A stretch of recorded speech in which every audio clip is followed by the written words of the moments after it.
The Galactic Council's Emergency Terraforming Committee had been in session for 362 days straight, which was particularly impressive considering that most of the delegates didn't actually need to sleep, eat, or use bathrooms. They had simply run out of excuses to leave. The problem was simple, the solution was not. Across the galaxy, surveyors had discovered 38 perfectly habitable worlds. Beautiful planets with the right atmosphere, the right gravity, the right distance from their suns. Paradise worlds, really. Except for tiny, insignificant details like the fact that one had acid rain that could dissolve titanium in under 6 minutes. Another had plants that screamed at frequencies that liquefied organic tissue, and a third had what could only be described as aggressive geology. The rocks moved, and they were hungry. The delegate from Proxima Centauri, a being named Vexilla, who resembled a very disappointed mushroom, was presenting their 5,000-page proposal for automated drone terraforming. The other delegates were doing what delegates do best in such situations, pretending to listen while actually calculating how many cycles until retirement. And in conclusion, Vexillor droned, their cap wilting slightly, implementation would require only 800 years, 4 trillion credits, and the complete restructuring of galactic mining operations. A modest proposal, I think you'll agree. No one agreed. No one disagreed either. They had entered that special bureaucratic state where agreement and disagreement ceased to have meaning, replaced by the gentle hum of administrative purgatory. That's when the humans asked to address the council. Now, humans had only been part of the Galactic Council for about 60 years, which in galactic terms was roughly equivalent to showing up at a family reunion where everyone else had been attending for millennia. They were still figuring out which utensil to use for which course of the metaphorical dinner. Most species viewed them with the kind of bemused tolerance one reserves for a puppy that keeps trying to sit at the adult table. The human representative, a woman named Dr. Kavitha Okonkwo, stood up. She was wearing what humans considered formal diplomatic attire, which to the rest of the galaxy looked like an elaborate fabric prison, and she was smiling. This immediately made everyone nervous. Humans smiled for approximately 93 different reasons, and the galaxy had only figured out about 12 of them. "We have a proposal," Dr. Okonkwo said cheerfully. Vexillor's cap perked up slightly. Perhaps the humans had some advanced technology, some revolutionary approach. The species was known for their peculiar knack for sideways thinking. "We'll send our teenagers." The silence that followed was the kind of silence that makes regular silence feel chatty. It was the silence of several hundred alien minds simultaneously attempting to process information that simply did not compute. A delegate from the Cephian collective, speaking through their translation unit in a voice like grinding glaciers, finally broke the quiet. "I'm sorry, did you say teenagers?" "Yep." Dr. Okonkwo pulled up a holographic display. "Kids, roughly ages 13 to 19. We've already got 800 volunteers." "Volunteers?" This came from the Thracian ambassador, who had the unfortunate appearance of a very concerned octopus. "You're volunteering children to terraform Deathworlds." "Oh, they're not children," Dr. Okonkwo corrected pleasantly. "Teenagers are a completely different subspecies. Trust me, anyone who's raised one knows this." Vexilla was making a sound that their species made when experiencing cognitive distress, a sort of whistling wheeze. But the danger, the liability, the regulations. "Already signed the waivers, Doctor," Okonkwo said, scrolling through documents faster than the translation units could keep up. "Parents gave consent. In fact, most parents were enthusiastic. One mother asked if we could keep her son for an extra 6 months. The council erupted into what could politely be called discussion, and more accurately be called pandemonium. Voices in 300 languages, none of them agreeing, all of them convinced that humanity had finally revealed themselves to be completely insane. The Quillian delegate, who looked like someone had given a porcupine anxiety and a law degree, was trembling. This is unprecedented. This is dangerous. This is against every regulation in the Galactic Child Protection Act. Actually, Dr. Okonkwo said, pulling up another document, we checked. Humans don't reach legal maturity in our system until 18. But teenagers over 14 are legally permitted to engage in supervised hazardous work training programs. This technically qualifies as a very long-term internship. An internship! The Quillian delegate was now making sounds that their translators refused to render. They could die! Dr. Okonkwo shrugged, a gesture that translated across most species as either mild agreement or imminent violence, depending on context. They could die crossing the street. They could die eating improperly prepared shellfish. They could die doing that thing they do, where they film themselves jumping off roofs into pools. At least this way, they're dying for a good cause. Hypothetically speaking. You're joking! Vexilor had gone from disappointed mushroom to horrified mushroom, which was apparently a thing mushrooms could do. Am I? Dr. Okonkwo smiled again, and this time every species in the room recognized it, the smile of someone who was absolutely, definitely not joking, and was in fact finding everyone else's concern slightly hilarious. The Cephian delegate attempted reason. Dr. Okonkwo, surely you understand our concern. These worlds have killed trained explorers, military units, robots designed specifically for hostile environments. They're called Deathworlds for a reason. Right, but here's the thing, Dr. Okonkwo leaned forward, her smile widening. Your trained explorers, military units and specialized robots were all trying to survive these planets. Our teenagers, they're just going to be annoyed by them. There's a difference. The silence returned, somehow even more confused than before. I don't understand, the Thracian ambassador said slowly. Of course you don't, Dr. Okonkwo said kindly. You've never had teenagers.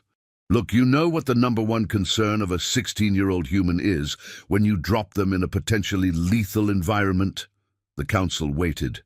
Wi-Fi signal. More silence. Let me show you the preliminary team. Dr. Okonkwo pulled up profiles.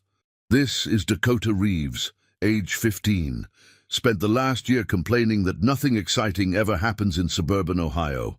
Here's Lynn Takahashi, 16. Has been banned from 3 separate schools for creative problem-solving that violated the fundamental laws of physics and the principal's car.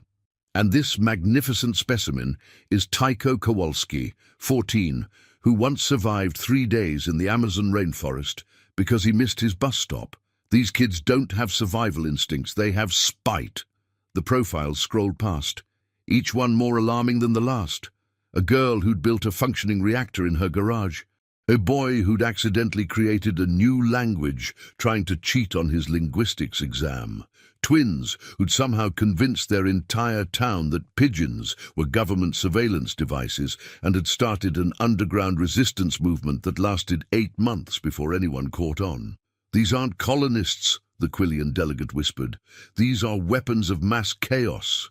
Exactly, Dr. Okonkwo beamed, and we're giving them a planet each to sort out. Think of it as a very advanced summer camp. Summer camp? The Thracian ambassador had reached a pitch that their translator gave up on, simply displaying a series of increasingly distressed question marks. Sure, we've been doing it for centuries. Send kids into the woods with minimal supervision, see who comes back. It's character building. Vexilor made a sound like a deflating balloon. This is the most irresponsible thing I've ever heard. Is it, though? Dr. Okonkwo's smile finally faded, replaced by something sharper, more calculating. Your drones need 800 years. You're asking us to wait centuries for solutions while perfectly good planets sit empty. We're offering to have the first 3 terraformed in 18 months. 18 months? The council erupted again. Give or take. Depends on how long it takes them to get bored of whatever video games are popular by then. The Cephian delegate attempted one last rational argument. Doctor, Okonkwo, even if, and I cannot stress enough how large this IF is, even if your teenagers could survive these environments, they lack the knowledge, the training, the discipline to terraform an entire planet. Dr. Okonkwo laughed, and it was not a comforting sound. Discipline? You want to talk about discipline? Last year, a group of teenagers coordinated a global protest movement using nothing but phone apps and spite. They organized supply chains, logistics, communication networks across 100 countries. Do you know what they were protesting? The council waited. A video game company changing one character's haircut. The Thracian ambassador's tentacles drooped. That's horrifying. That's nothing. That's them on a slow day. You want to see what they can do when they're actually motivated? When they want to prove adults wrong? When they can post the results on social media and become legends? Doctor. Okonkwo's eyes gleamed. Give them a death world and tell them it's impossible. Please, I beg you. It's the closest thing to a psychological weapon we have. The debate continued for another 96 hours. Forms were filed. Regulations were cited. The Quillian delegate tried to invoke 17 different sections of galactic law, all of which Dr. Okonkwo calmly demonstrated didn't technically apply to extracurricular educational activities in hostile but technically colonizable environments. In the end, the council approved it, not because they believed it would work, not because they thought it was a good idea, but because watching the human delegation present 18 months of paperwork, liability waivers, and what humans called permission slips was more exhausting than just letting them try. Also, several delegates privately admitted that if the humans wanted to volunteer their own offspring for what was essentially a suicide mission, well, that was natural selection at work. The vote passed, 234 in favor, 93 against, and 15 abstaining because they'd fallen into a bureaucracy-induced coma. Dr. Okonkwo shook hands, tentacles, pseudopods, and several appendages that defied classification. As she left the chamber, she passed a message to her assistant. Tell the kids they're approved. Should I mention the council called it a suicide mission? Dr. Okonkwo considered this. Nah. Tell them the council said it was impossible for anyone their age. Her assistant grinned. That's evil. That's parenting. 3 months later, the first transport ship approached planet designation Theta 9 Kappa, which the humans had immediately nicknamed Hell's Waiting Room, for reasons that would become apparent shortly. The ship carried 30 teenagers, enough supplies for 6 months, and enough audiovisual recording equipment to film a feature-length documentary. Because, of course, the humans were documenting this. They documented everything.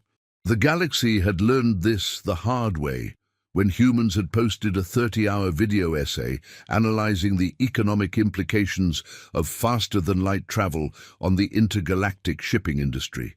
It had 12 million views. The assigned supervisor was a Thracian named Glix, who had volunteered for this mission because they had recently experienced what their species called a life phase crisis, and humans called a midlife crisis. They figured watching over human juveniles on a death world couldn't be worse than their recent divorce. They were about to discover how wrong it was possible to be. The teenagers filed into the briefing room, and Glix experienced their first moment of true doubt. These weren't soldiers, they weren't scientists, they were kids, skinny kids, awkward kids, kids with bad haircuts and worse posture. One was wearing a shirt that said, "I paused my game to be here," in bright yellow letters. That was Dakota Reeves, the boy from Ohio. He was slouched in his chair like sitting upright was a personal insult, scrolling through a handheld device even though they were currently traveling faster than light and couldn't possibly have a data connection. "Mr. Reeves," Glick said, their tentacles curling in what they hoped was an authoritative manner. "Please pay attention. This briefing could save your life." Dakota looked up. "Is there Wi-Fi on the planet?" "What? No, there's no Wi-Fi. There's barely oxygen." The atmospheric composition is borderline toxic, the native flora secretes acid, and the geological surveys show seismic instability that could trigger quakes measuring 8.5 on your Richter scale at any moment. So that's a no on the Wi-Fi. Glix felt something in their brain that might have been an aneurysm beginning to form. Next to Dakota sat Lin Takahashi, who was taking notes. Actual notes. On paper, with a pen.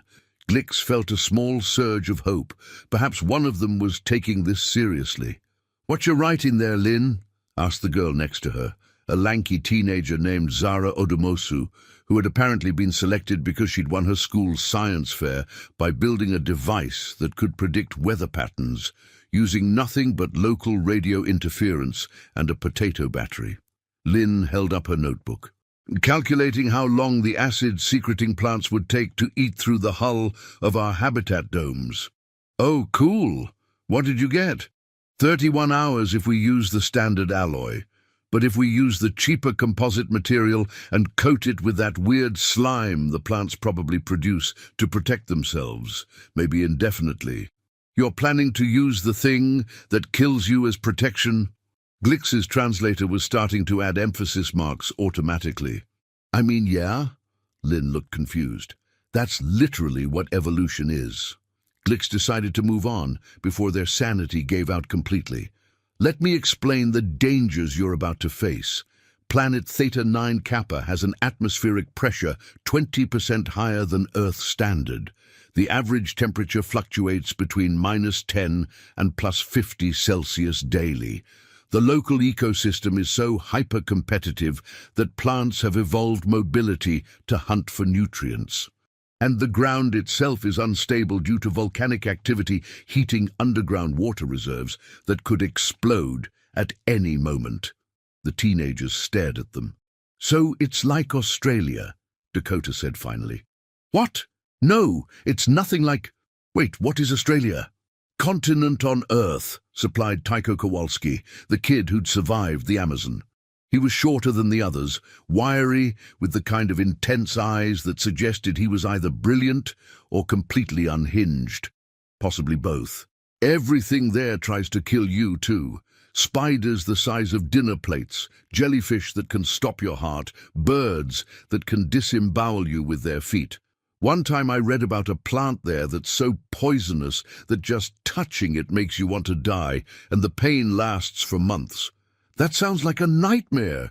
"Nah, people live there, they surf and stuff." Glix was beginning to understand why the council had been so concerned.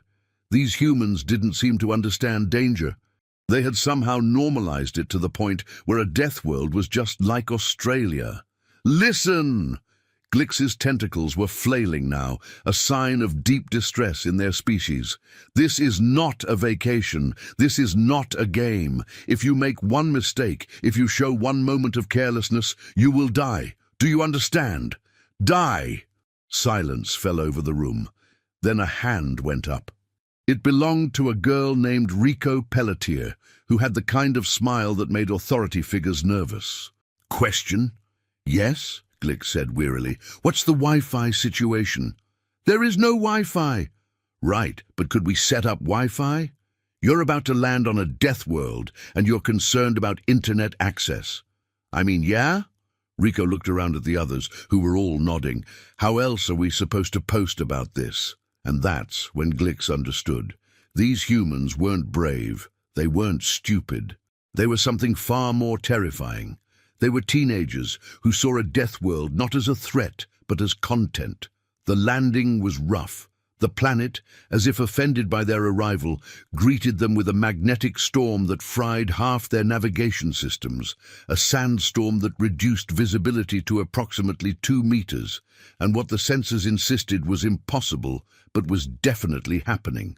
Localized gravity fluctuations that made walking feel like a bad carnival ride. The teenagers stepped off the ship into hell itself and immediately started complaining. "Ugh, the humidity is terrible. My hair is going to be a disaster. It smells like rotten eggs had a baby with burnt metal. This sand is going to get everywhere, like everywhere, everywhere." Glix watched in mounting horror as the group that was supposed to terraform this nightmare planet spent the first 20 minutes primarily concerned about moisture levels affecting their appearance and the general odor of imminent doom. Dakota pulled out his device again, staring at the no-signal indicator like it had personally betrayed him. This is literally the worst. "Mr. Reeves," Glix said carefully, "the atmospheric processor needs to be deployed. The habitat domes need to be assembled. We have approximately 6 hours before nightfall, when the temperature will drop below freezing and the nocturnal predators emerge." Nocturnal predators? That got their attention. Yes, the preliminary surveys indicate large mobile creatures that hunt in packs, using echolocation and chemical sensors. They're attracted to body heat and carbon dioxide emissions. So they're like bats. If bats were the size of your Earth bears and had crystalline teeth that could bite through tungsten, then yes, like bats. Tycho grinned. Cool? Not cool. Lethal? But the teenagers were already moving, and Glix had to admit, once they got going, they moved with surprising efficiency. The habitat domes went up in under 2 hours, which was faster than the projected timeline. Admittedly, they achieved this by completely ignoring the assembly instructions and instead using what Lynn called structural intuition and what Glix called a terrifying disregard for engineering principles. "That support beam is load-bearing," Glix protested as they watched Tycho and Dakota jury-rig a support system using tension cables and what appeared to be optimism. "It's fine," Dakota insisted, not looking up from his work. "It's rated for half this weight." "Yeah, but Earth gravity is stronger than this, so we're used to more weight. It's like physics or whatever." It was not physics or whatever, but somehow the dome held. Glix made a note to have a complete psychological evaluation when they returned to civilization. If they returned to civilization. Night fell, and with it came the temperature drop, the darkness, and the sounds of things moving in that darkness that really should not be moving. The teenagers gathered in the main habitat, having spent the last hour setting up what they called basic necessities. Sleeping areas, a food prep station, and most baffling to Glix, a charging station for their devices, even though there was no internet. "Why do you keep charging those if they don't work?" Glix finally asked. "Because when we do get a signal, we want to be ready," Rico explained, as if this was obvious. Outside, something scraped against the dome's exterior. Something big. "There!" Glix pointed at the motion sensor. "That's one of the nocturnal predators. We need to be silent. They hunt by sound and heat." The teenagers looked at the sensor data. "Huh," Lynn said, studying the readout. "Based on the pressure distribution and movement pattern, I'd estimate it's about 300 kilograms. Quadrupedal locomotion. Probably has a carapace or shell based on the acoustic signature."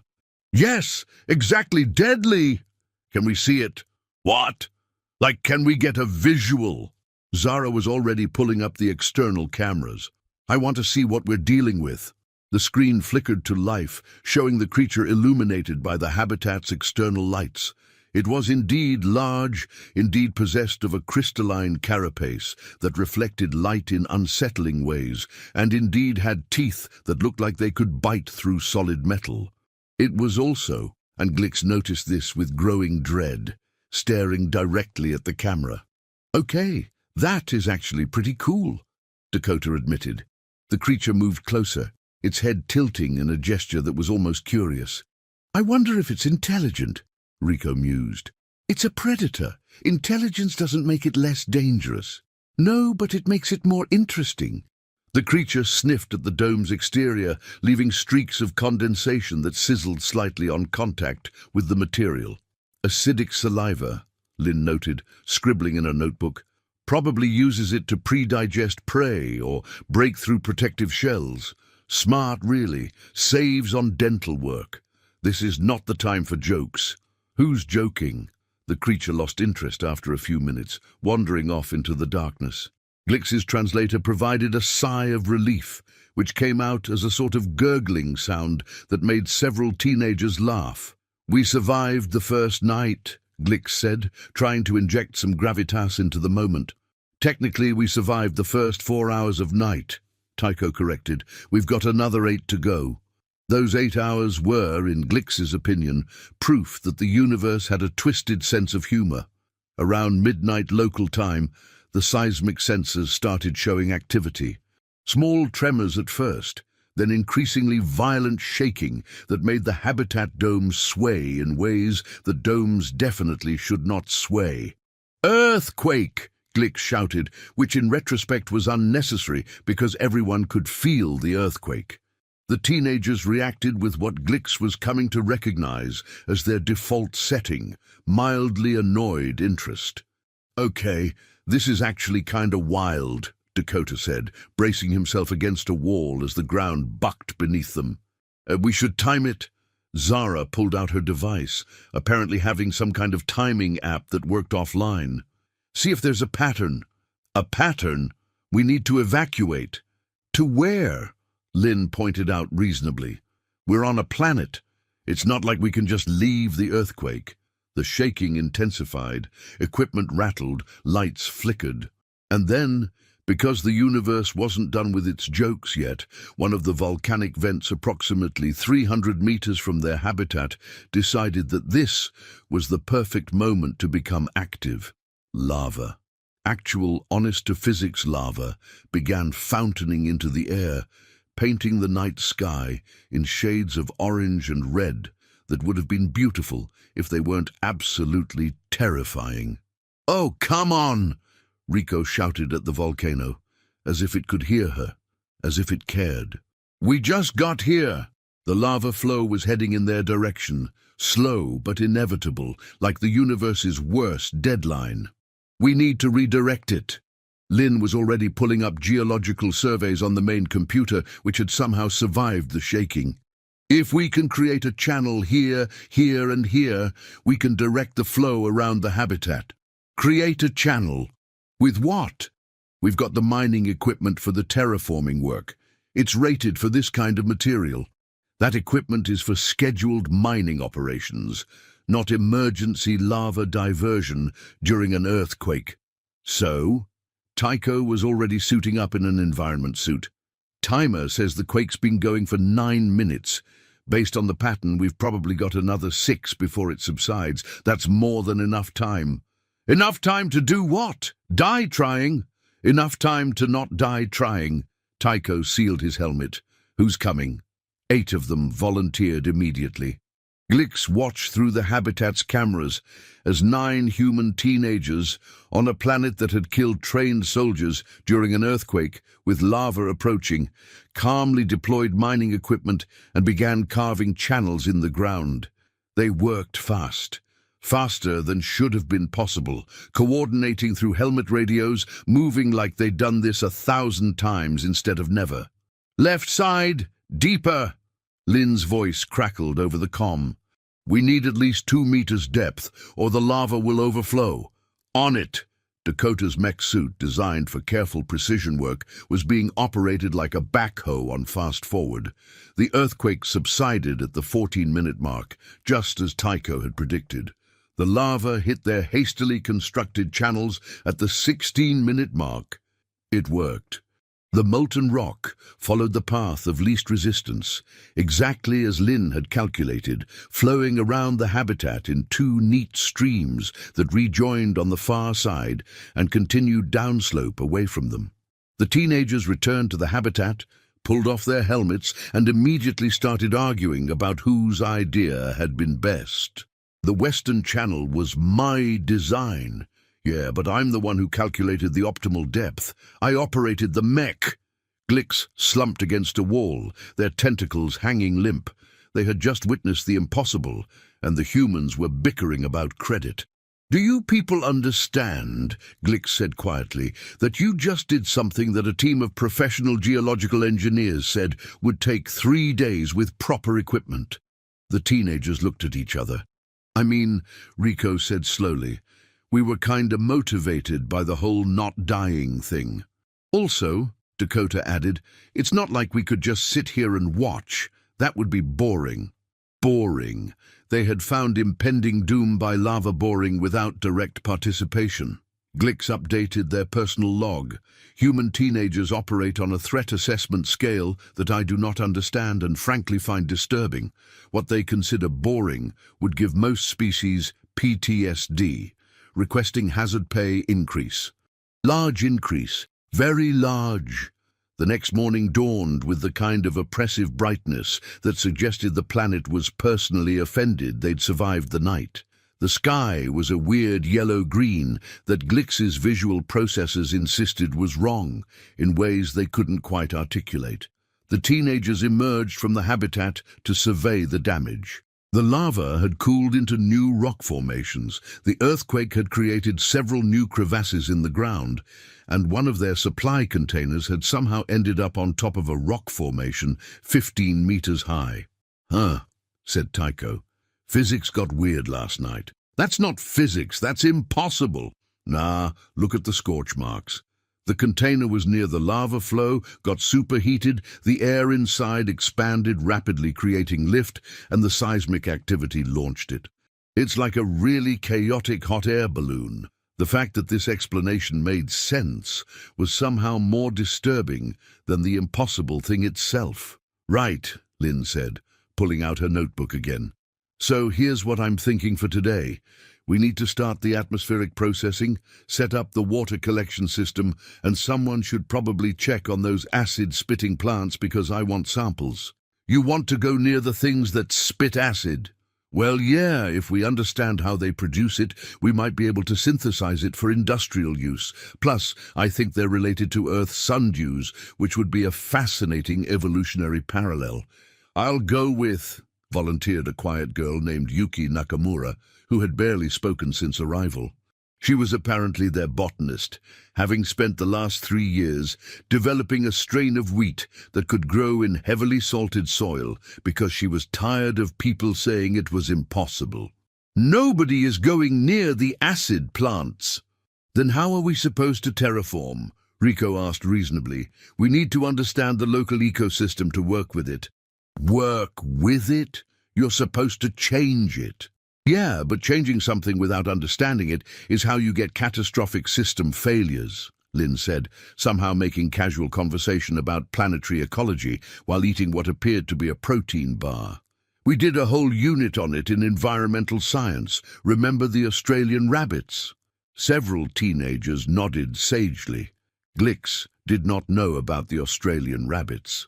Glix was beginning to suspect they did not want to know about the Australian rabbits.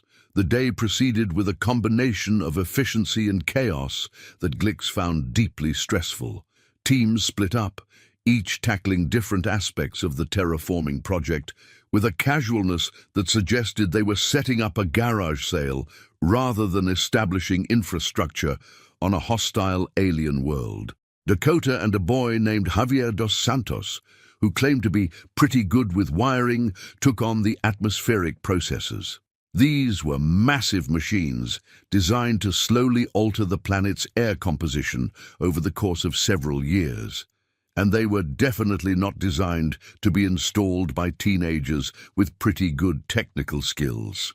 Glix watched in horror as they bypassed 3 separate safety systems, jury-rigged a power coupling using parts from 2 different manufacturers that were definitely not meant to be connected, and somehow got the entire system running in 4 hours instead of the projected 2 days. How did you do that? Glix demanded. Javi's dad is an electrician, Dakota explained, as if this somehow justified the safety violations. And my uncle repairs satellites, Javier added. So, I've seen a lot of weird power systems. This isn't that different. This is a Galactic standard atmospheric processor. It took teams of engineers years to design. Yeah, but at its core it's just a really big air filter, and I've fixed plenty of those. The machine hummed to life, its readings showing perfect operational parameters. Glix added another note to their log. Humans appear to view all complex technology as just bigger versions of simple technology. This should not work. It works anyway. I hate it. Meanwhile, Yuki and Lin had indeed gone to investigate the acid-spitting plants. They returned 3 hours later, completely unharmed, carrying samples in sealed containers and chatting about cell wall composition like they'd been for a pleasant walk, instead of dancing with botanical death. "They're actually not that aggressive if you approach them right," Yuki explained to a deeply skeptical Glix. "They only spit when they feel threatened. So we just moved slowly and kept our body temperature low with the suit cooling systems. They hunt by heat signature? Yep, just like rattlesnakes. Well, sort of. The mechanism is different, but the principle is the same." "And you knew this?" "We hypothesized it based on the planet's ecosystem.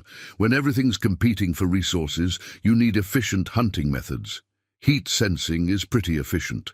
They had hypothesized it. They had bet their lives on a guess. "What if you'd been wrong?" Lin shrugged. "Then we would have found out pretty quick and adjusted our approach. You would have been dead. Or that, yeah."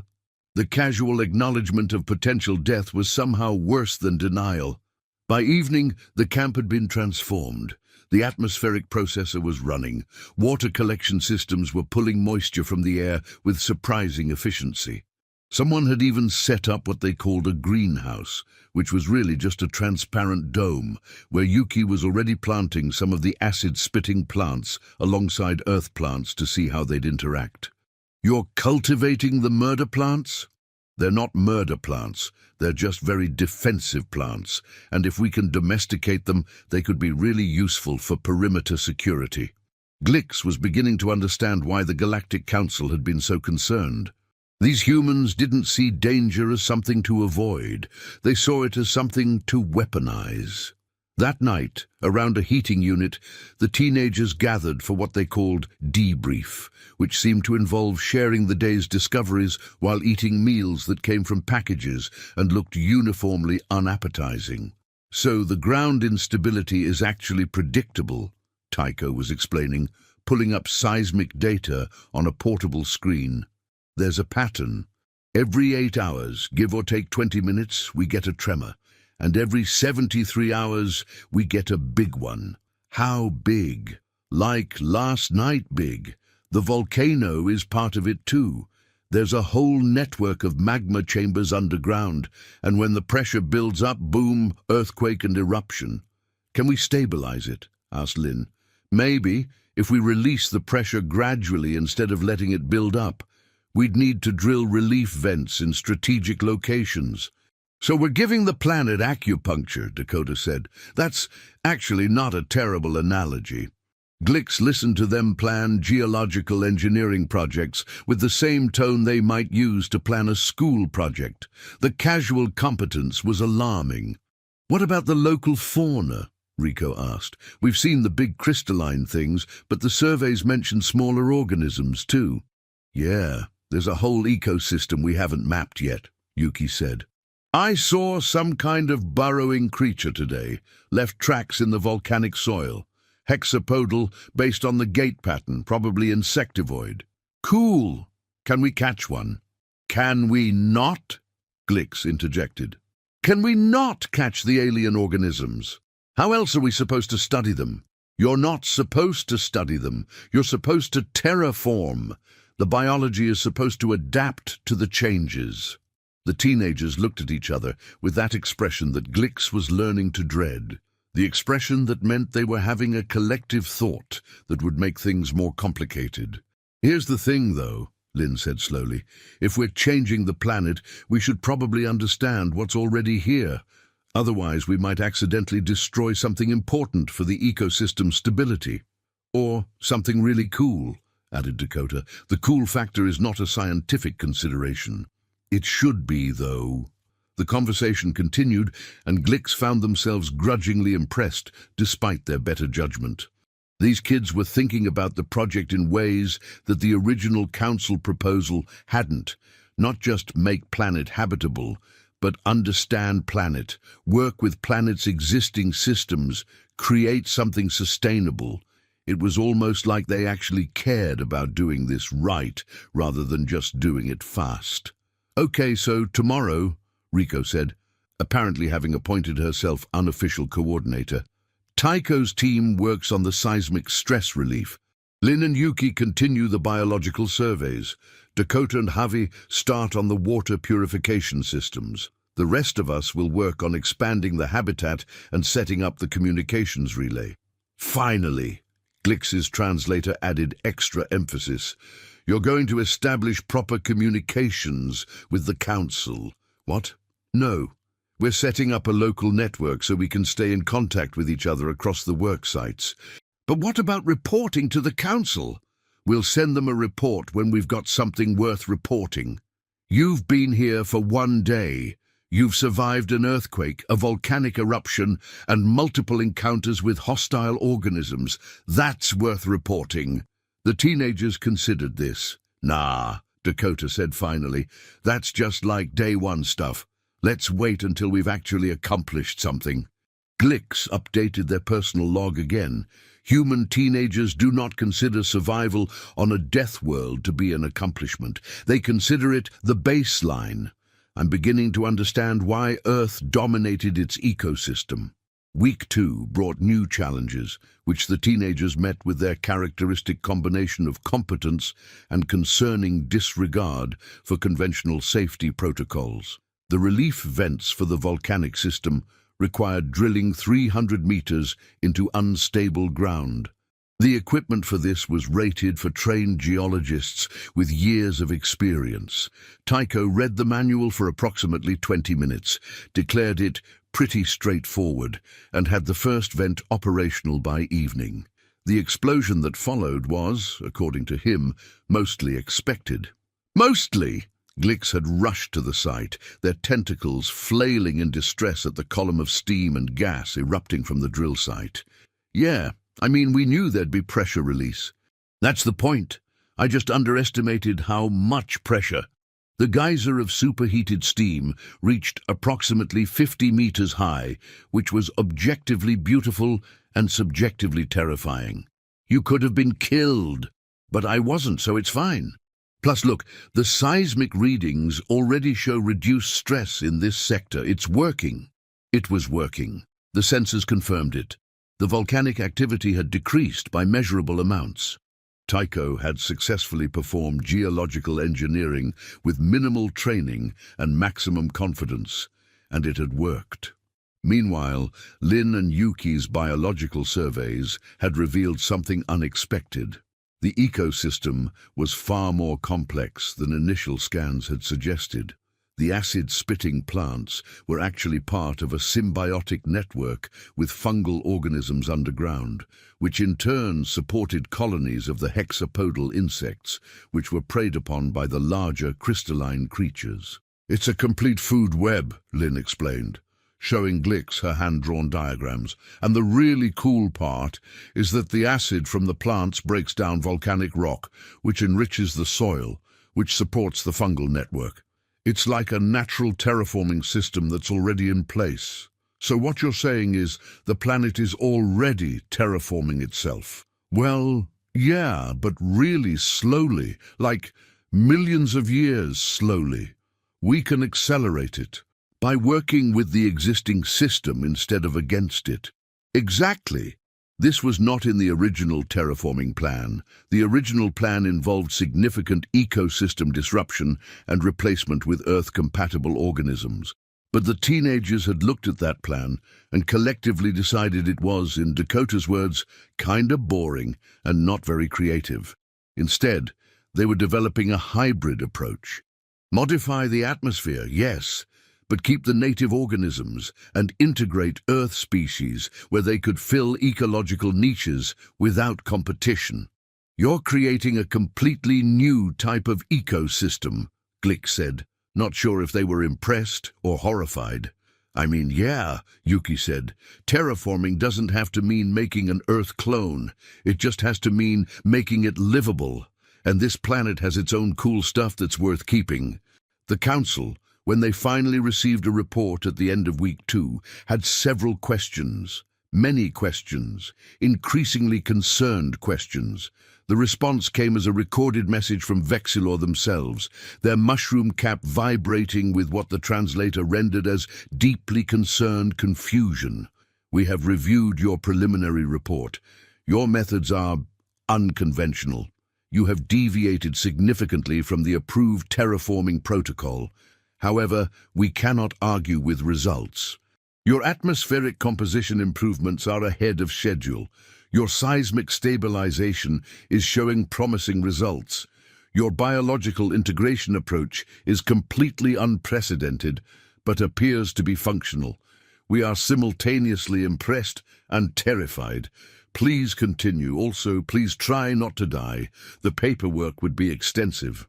The teenagers celebrated this tepid approval with what they called a pizza party, which involved food that came from the same unappetizing packages, but was apparently specially designated as pizza for morale purposes.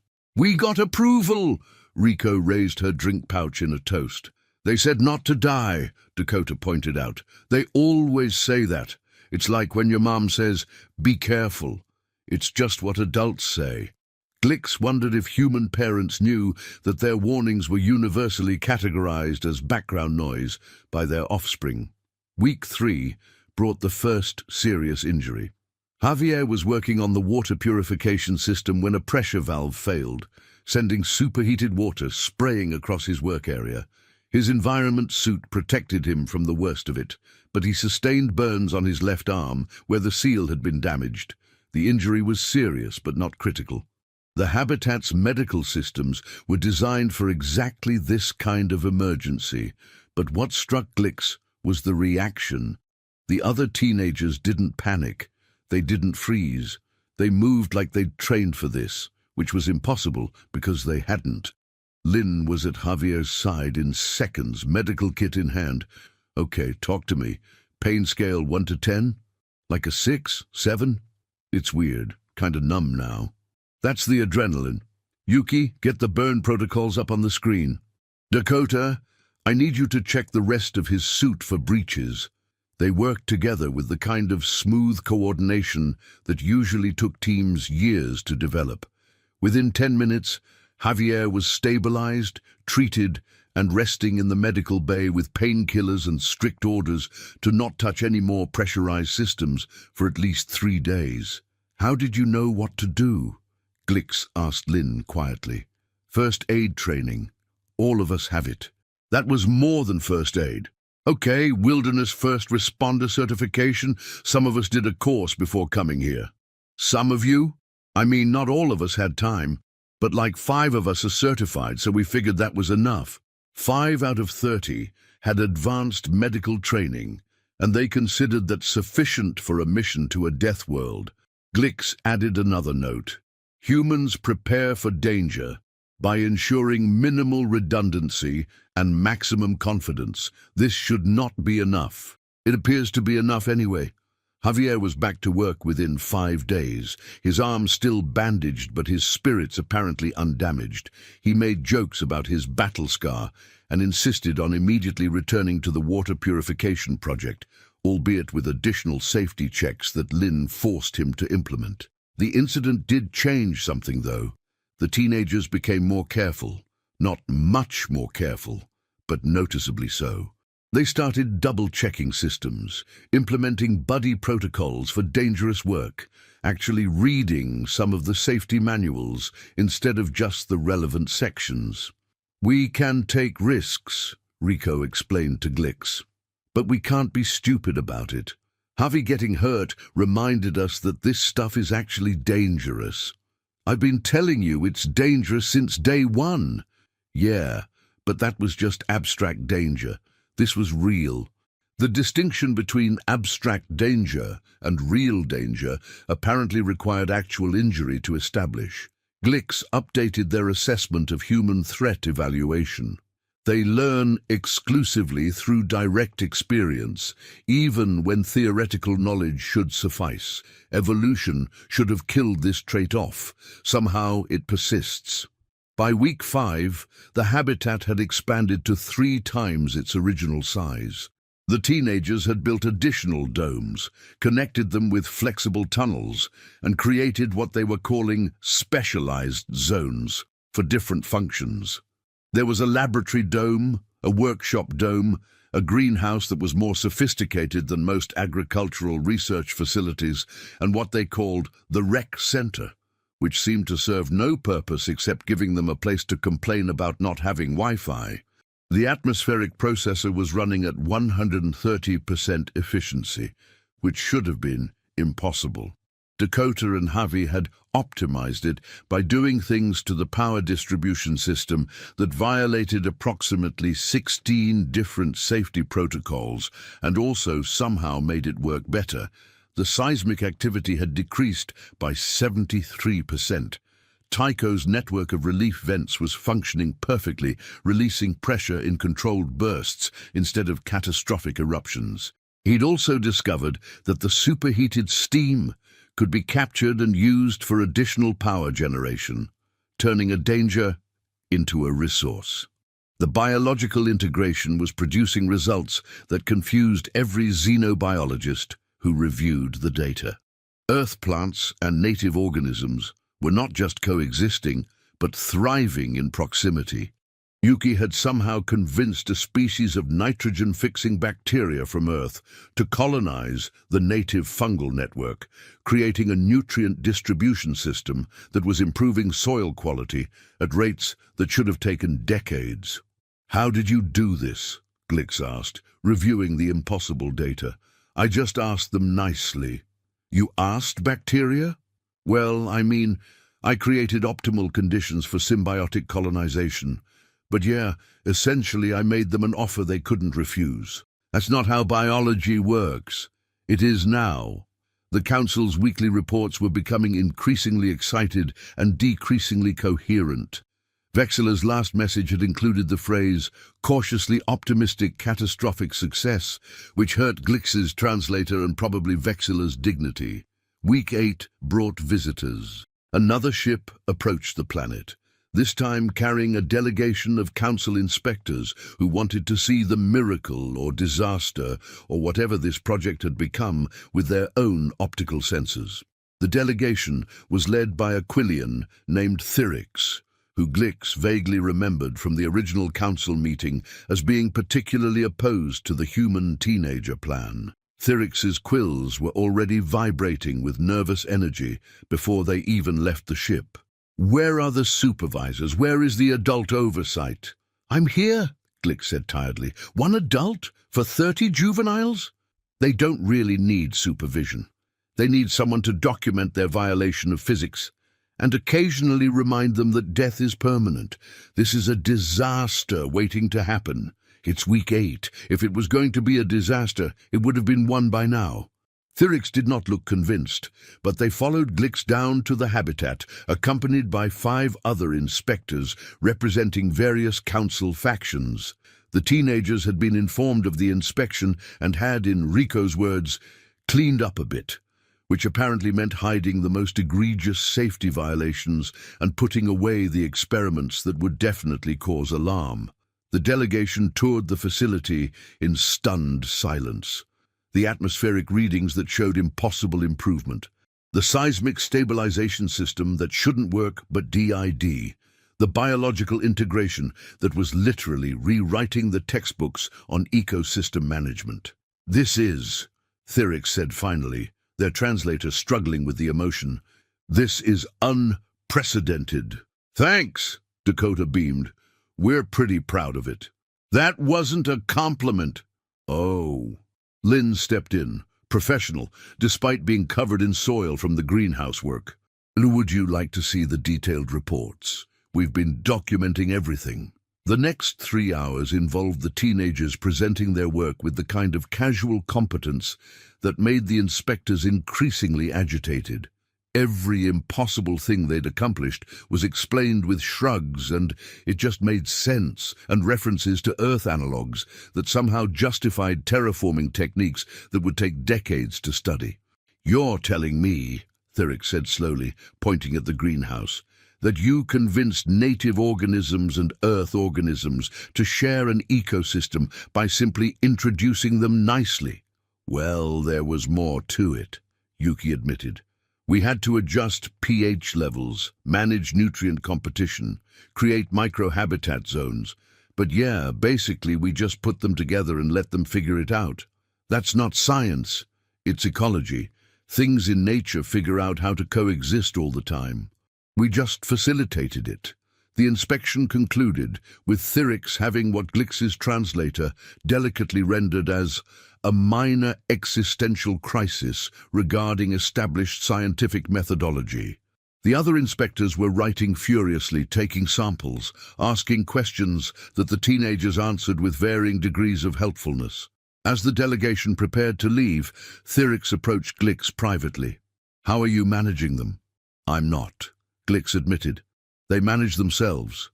I mostly just watch and try to understand what they're doing before they do the next impossible thing. This shouldn't work. I know. But it is working. I know." Thyrix's quills drooped. "We're going to have to rewrite the entire terraforming protocols, aren't we?" "Probably. The other Deathworlds, the Council is going to want to use this approach for all of them." "Probably," Glix repeated. "More human teenagers, more of this." Thyrix gestured vaguely at the habitat, the planet, the impossibility of it all. "Almost certainly. I need a vacation. Get in line." The inspection ship left with enough data to keep xenobiologists busy for years and enough concerns to keep Council bureaucrats arguing for decades. The teenagers celebrated by having another pizza party. And Glix finally understood. These humans weren't celebrating success. They were celebrating survival in a way that acknowledged the constant presence of potential failure. Every meal together was a small victory against the universe's attempts to kill them. It was almost philosophical. It was definitely concerning. Week 12 marked the halfway point of the projected timeline, and the planet was unrecognizable from the death world they'd landed on. The atmosphere was measurably more breathable. The seismic activity was predictable and controlled. The ecosystem was flourishing in its new hybrid state, and the teenagers were bored. "This is basically routine now," Dakota complained, which was possibly the most alarming thing Glix had heard yet. "Routine? You're terraforming a planet." "Yeah, but we figured out the systems. Now it's just maintenance and waiting for the atmospheric changes to stabilize. It's gonna take months." "That's the plan. Slow, steady, safe progress." "But it's boring." This, Glix was learning, was the fundamental difference between humans and most other species. Other species wanted safety. Humans wanted interest. Boredom was a worse enemy than danger. "What do you want to do?" Glix asked, dreading the answer.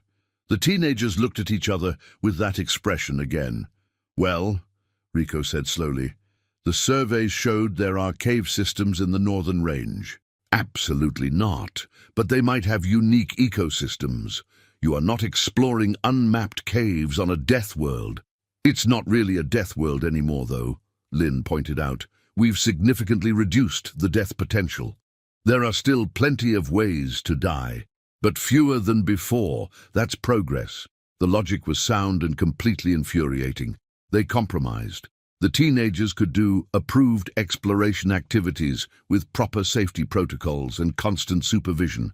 In practice, this meant they did whatever they wanted while Glix followed along, documenting their disregard for their own mortality.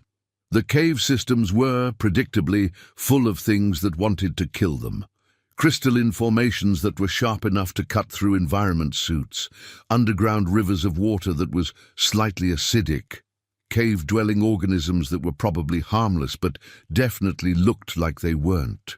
The teenagers explored with flashlights and sample containers, cataloging everything like they were on a nature walk instead of crawling through deadly caves. "Oh, cool! Look at this formation," Tycho pointed at a crystal cluster.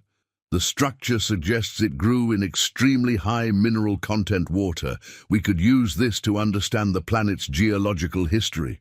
Or we could leave and avoid the risk of dying. But we'd miss the cool rocks." "Oh, the cool rocks are not worth dying for." "That's a matter of opinion. They found several new species in those caves. A blind amphibian that had adapted to the acidic water. A form of bioluminescent moss that Yuki immediately wanted to cultivate. something that looked like a cross between a spider and a fern that everybody agreed was probably harmless but definitely unsettling. The expedition lasted 6 hours and produced enough scientific data to keep the Council's xenobiologists excited for months. It also took years off Glix's lifespan, metaphorically speaking. That night, Glix asked the question they'd been avoiding. Why? Why explore those caves? Why take those risks? You've already accomplished your mission. The teenagers thought about this. Because they were there, Dakota said finally. That's not a reason. It is for us, Lynn said. Humans have this thing where if there's something unknown, we have to know it. It's like an itch we can't not scratch. Even if scratching it might kill you? Especially then, kinda. Glix updated their log. Humans possess what can only be described as terminal curiosity. They are compelled to investigate danger, not despite it being dangerous, but specifically because it is dangerous and unknown. This explains so much about their history. This explains everything about their history. Week 16 brought the final challenge, and it was one nobody had predicted. The planet's magnetic field began fluctuating, wildly, catastrophically, in ways that threatened to undo everything they'd accomplished by potentially stripping away the atmosphere they'd worked so hard to improve. "What did you do?" Glix demanded, because at this point, everything was somehow the teenagers' fault. "Nothing. This wasn't us." Tycho was frantically analyzing data. "The magnetic field is generated by the planet's core. We haven't done anything that would affect that. Then why is it happening?" "Maybe," Lynn said slowly, staring at her own data. "Maybe it was always going to happen. Look at the geological records. There are signs of magnetic reversals in the rock strata. This planet's field isn't stable. It flips, probably every few thousand years. And it's flipping now. Looks like it. We just happened to arrive during the beginning of a reversal event. How long does a reversal take? On Earth, anywhere from 1,000 to 10,000 years. So we're fine then. On Earth, yeah, but this planet's core is smaller, rotates faster, and has a different composition. Here, Lynn pulled up projections, could be as fast as a few months. Months? Which is bad because without a stable magnetic field, the solar wind will strip the atmosphere, kill the ecosystem, and basically undo everything we've done. Silence fell over the habitat as the implications sank in. They had worked for 4 months to terraform a planet that was apparently about to destroy itself. "So what do we do?" Rico asked. "We fix it," Dakota said. "You can't fix a planetary magnetic field." "Not with that attitude." Duh, Glix's translator added several exclamation marks automatically. The solution they came up with was insane. It was impossible. It was so far beyond their capabilities that even suggesting it should have been grounds for psychological evaluation. They were going to stabilize the planet's magnetic field by creating an artificial supplementary field using a network of superconducting generators placed at strategic points around the planet. This would require resources you don't have, technology you don't understand, and power generation capabilities that don't exist, Glix protested. "Yeah, but hear us out," Tycho said, pulling up schematics that he'd apparently been working on for the last 6 hours without sleep. "We use the existing volcanic vents for geothermal power. We repurpose the atmospheric processor's superconducting elements. We build the generators using materials we can extract from the crystalline cave formations. And we network them using the communication relay systems. That's 20 different impossible things. So, we'll do them one at a time." They did not have time to do them one at a time. The magnetic field degradation was accelerating. They had maybe 8 weeks before it reached critical levels. The teenagers divided into teams with the kind of military precision that would have been impressive if it wasn't so alarming. Every single one of them took on a role in the most ambitious project attempted on any Deathworld ever.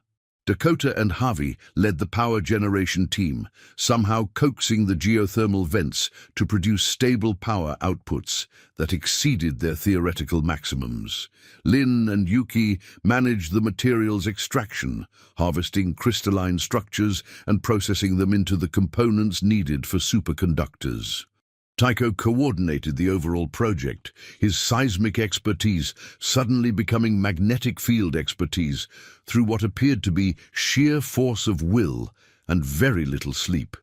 Rico and her team built the actual generators, assembling technology that shouldn't work from components that weren't designed for this purpose.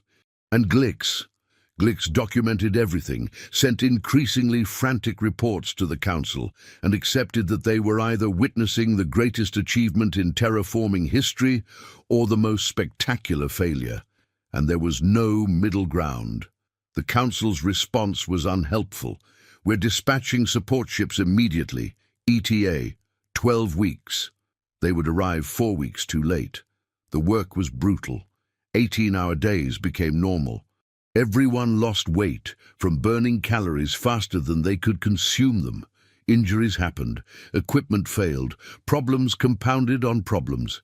On week 6 of the project, one of the generators exploded during testing. The explosion was small, but violent, sending shrapnel through a worksite and injuring 3 teenagers. None of the injuries were critical, but it was a harsh reminder that they were attempting something that professional engineers would spend years planning, and they were doing it in weeks. "Maybe we should stop," Glick suggested quietly, watching the medical team work. "Maybe this isn't worth the risk." The injured teenagers heard this. "Are you kidding?" said one of them, a girl named Petra Santos, who had burns on her face and arms. "We've come this far. We're not stopping now." "You're hurt." "So I can still work, just maybe not on the explosive parts for a bit." That night, Glix tried to understand. Why? Why risk so much? It's just a planet. There are other planets. Dakota, who was reviewing schematics while eating with one hand, looked up. "It's not just a planet. It's our planet. We spent 4 months making it livable, making it beautiful. We're not letting it die. But the cost? What cost?" Lynn asked. "Some burns, some injuries. We signed up for this knowing it was dangerous. Your lives, you could die." "Yeah," Tycho said quietly, not looking up from his work. "But if we don't try, the planet definitely dies. And all those native species we've been working so hard to preserve, they die too. So really trying is the only option." And Glix finally understood. These humans weren't being reckless. They weren't ignoring danger. They were choosing what they were willing to risk and what they weren't willing to lose. And they decided that the planet, the ecosystem, the work they'd done was worth the danger. It was still insane, but it was insane with purpose. Week 8 of the magnetic field project arrived with the kind of dramatic timing that suggested the universe had a flair for narrative tension. The field degradation had reached critical levels. Atmospheric loss was measurable. They had maybe 72 hours before the damage became irreversible. All 15 generators were in place. The power systems were online. The network was synchronized. Everything was ready. Everything was also completely untested at this scale. "So," Rico said, looking at the master control panel, "who wants to push the button?" "I vote not me," several people said simultaneously. "Glix," Dakota offered. "You want the honor?" "I want no part of this insanity." "Fair enough."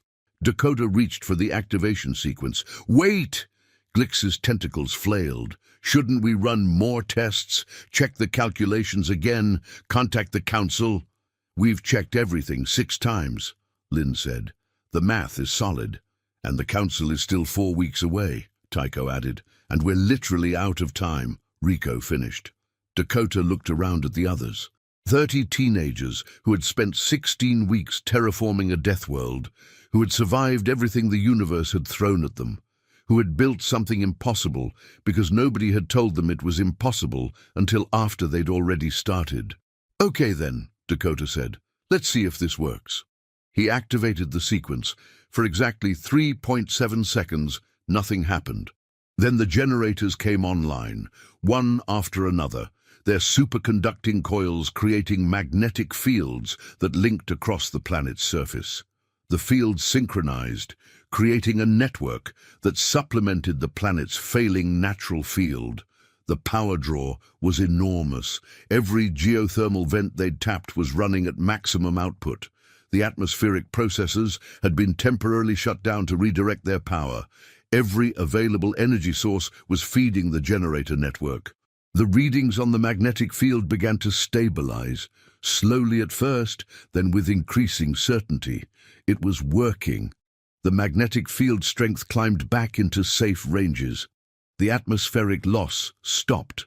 The generator network hummed with stable power, creating an artificial magnetosphere that protected the planet as effectively as a natural one. "We did it!" The celebration was instantaneous, teenagers hugging and cheering and making sounds of triumph that transcended language. Glix watched the readings, hardly believing what they were seeing. 16-week-old teenagers had just accomplished something that should have required decades of research, billions in funding, and teams of specialists. They'd done it with salvaged equipment, improvised solutions, and what could only be described as aggressive optimism. "How?" Glix asked nobody in particular. "How did you do this?" "Honestly," Tycho said, grinning widely, "we have no idea. But it worked, so we're not going to question it too hard." The Council's support ships arrived 4 weeks later to find a fully operational, successfully terraformed planet with a stable artificial magnetic field and 30 teenagers who treated the impossible like it was a particularly challenging homework assignment. The delegation that disembarked was led by Vexillor themselves, who had apparently volunteered for this mission specifically to witness the miracle or disaster firsthand. What they found was neither. What they found was normal, routine operations, maintenance schedules, teenagers arguing about whose turn it was to clean the greenhouse, and a planet that by all accounts should not be functioning, but absolutely was. "I don't understand," Vexillor said, touring the facility. "The original timeline was 18 months. You've completed it in 20 weeks. "Yeah, well, we had some extra motivation," Dakota explained. "The whole magnetic field crisis really lit a fire under us, metaphorically speaking. You created an artificial magnetosphere. We had to. The natural one was failing. That should be impossible for anyone without advanced degrees in planetary physics." "Probably, yeah. But Tycho's really good at physics, and the rest of us are pretty good at building stuff, so we just kind of figured it out as we went." Vexillor's cap was vibrating in a way that suggested their species equivalent of a nervous breakdown. "This will change everything. Every protocol, every procedure, every assumption about terraforming." "Cool," Dakota said, clearly not understanding the magnitude of what they'd accomplished. "So, can we go home soon? I miss pizza. Real pizza, not the packet stuff." The return journey was scheduled for 2 weeks later, giving the Council time to set up a permanent research station and begin the long-term monitoring of the planet's hybrid ecosystem. In those final 2 weeks, the teenagers did what teenagers do. They got sentimental. "It's weird," Rico said, looking out at the landscape they'd transformed. "I complained about this place every single day, but now that we're leaving, I'm gonna miss it." "Same," agreed Lynn. "This planet tried to kill us, like at least 20 times, but it's kind of our planet now, you know?" They'd named it, finally. Not the official designation that would go in the Council records, but their own name, Persistence. Because that's what it had taken. Persistence, stubbornness, and a fundamental refusal to accept that something was impossible just because everyone said so. Yuki had created a garden in the main greenhouse, carefully curating both Earth and native species in a display that would serve as a living memorial to what they'd accomplished. "For whoever comes after us," she explained, "so they know it's possible to make things grow even in the hardest places." Tycho left behind detailed maps of the seismic activity patterns, the magnetic field generator network, and approximately 300 pages of notes that future researchers would study like sacred texts.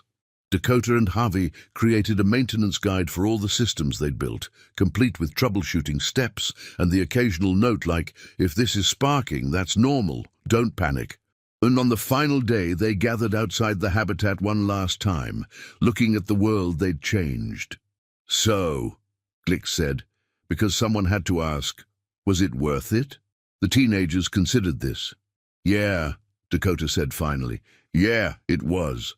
Even though you almost died multiple times?" "Especially because of that," Lynn said. "If it had been easy, it wouldn't mean anything. The fact that it was hard, that it was scary, that we had to figure stuff out as we went and make mistakes and get hurt and keep going anyway, that's what makes it matter."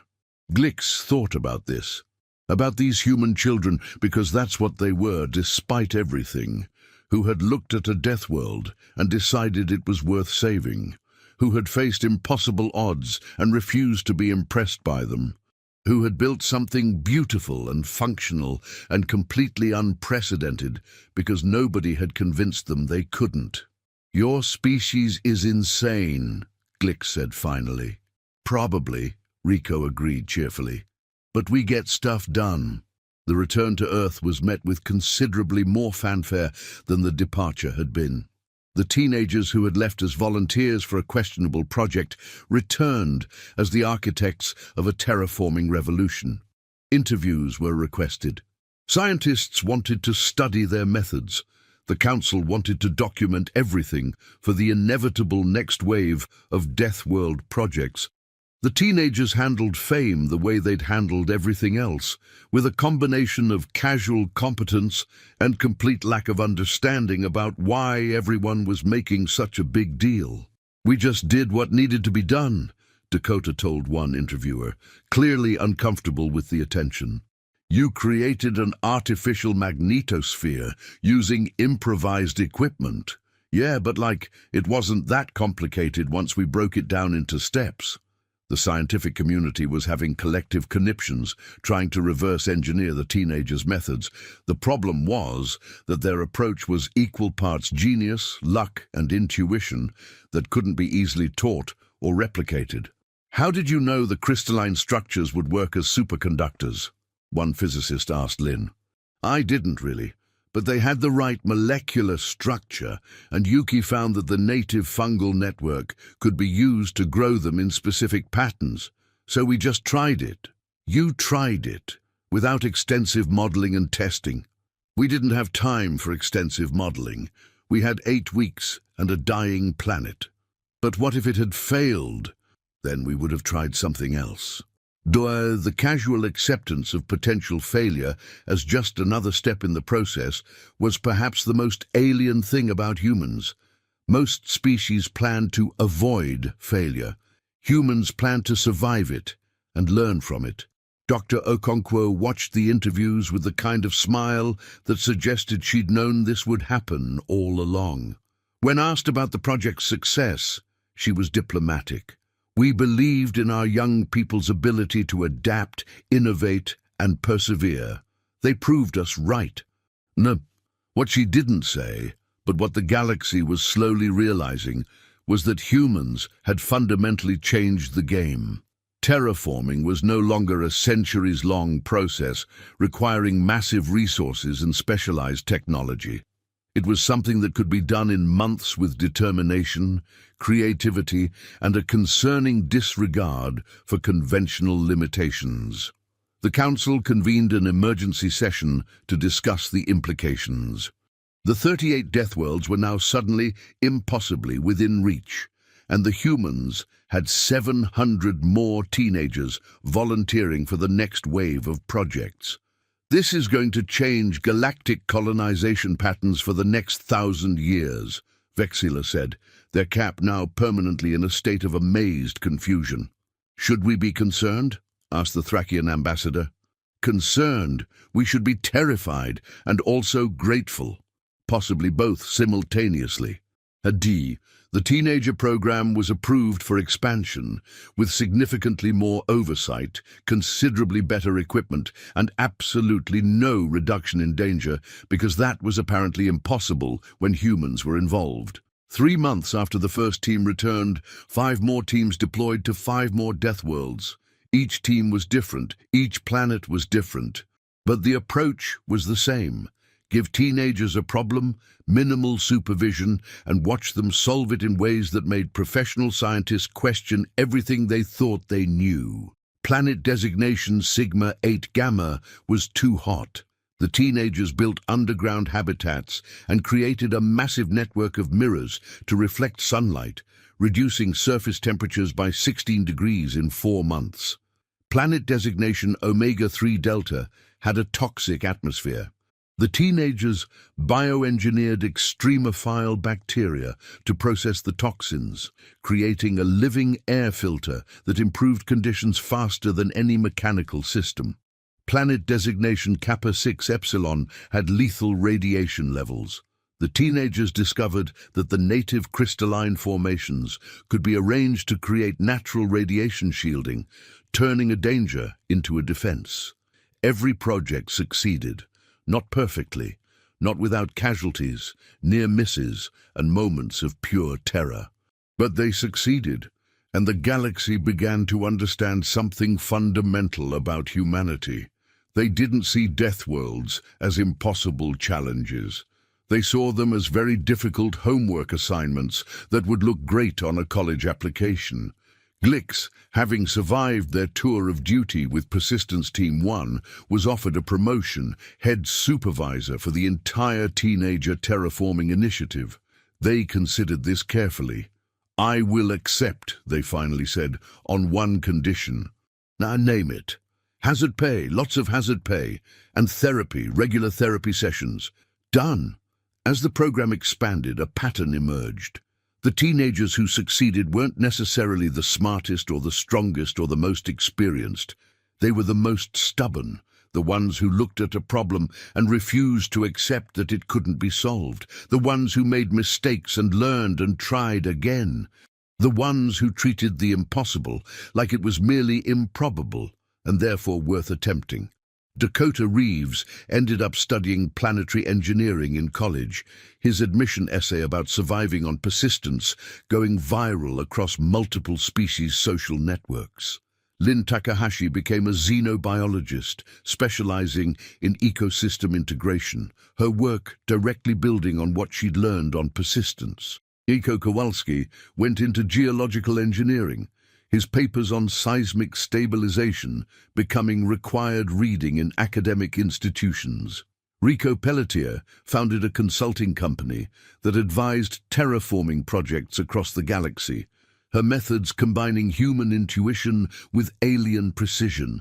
And Yuki Nakamura, she went back to Persistence, stayed there for 5 years, studying the hybrid ecosystem, documenting every species, ensuring that the world they'd built continued to thrive. Because that was the real secret, the thing that the galaxy slowly came to understand about human teenagers. They were stubborn, not out of ignorance, but out of care. They refused to accept impossibility because they actually gave a damn about making things better. 20 years later, the Galactic Council held a ceremony honoring the original 30, the first team that had proven it could be done. The 30 adults who attended, now with families and careers and lives beyond that one impossible project, gathered in front of an audience that included representatives from 300 species.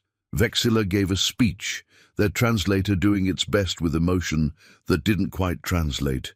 "You changed everything. You made us question every assumption, challenge every limitation, rethink every impossible. You proved that sometimes the answer to who will terraform the Deathworlds is not the most qualified or the most experienced. Sometimes it's the most determined. Sometimes it's the ones who don't know enough to be afraid. Sometimes it's teenagers with nothing to prove and everything to gain." The audience applauded, a sound that transcended species as appreciation was universal. Dakota, now Dr. Reeves, and considerably less awkward than his teenage self, accepted the award on behalf of the team. 20 years ago, the council asked who would terraform the Deathworlds. Humanity said we'd send our kids. Everyone thought we were crazy. Turns out we absolutely were. But we were also right, because we knew something about our teenagers that the galaxy didn't. They're capable of anything if you give them a challenge and then get out of their way. We didn't volunteer them because we thought they'd succeed. We volunteered them because we knew that even if they failed, they'd fail while trying something incredible. Fortunately, they didn't fail. They succeeded in ways we never imagined. They didn't just terraform Deathworlds. They proved that impossible is just a dare in disguise. The real applause came not from the ceremony, but from the planets themselves. 38 former Deathworlds, now thriving colonies, each one a monument to determination, creativity, and the fundamental human refusal to accept that something can't be done just because it's never been done before. Persistence, the first and still the most beautiful, remained a hybrid ecosystem unlike anything else in the galaxy. Earth species and native organisms coexisting in arrangements that shouldn't work, but absolutely did. A living reminder that sometimes the best solutions aren't the planned ones, but the improvised ones born from necessity and nurtured by sheer stubborn hope.